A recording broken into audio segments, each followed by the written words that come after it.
لا تجزعي.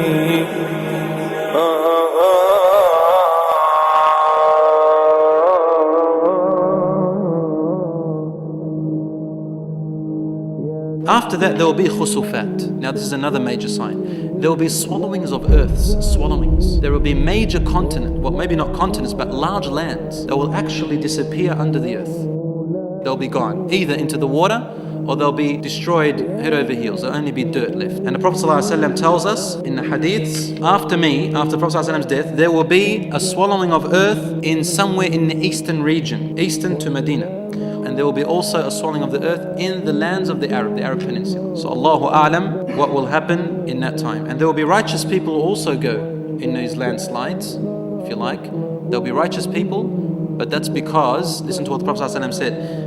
He said, one companion said, Ya Rasulullah, the earth will swallow the people, even if among them there are righteous people. He said, yes, if its people start to do too much immorality and indecency and all of those things. And we have that today. You can see it a lot in the eastern regions, you can see it a lot in the west.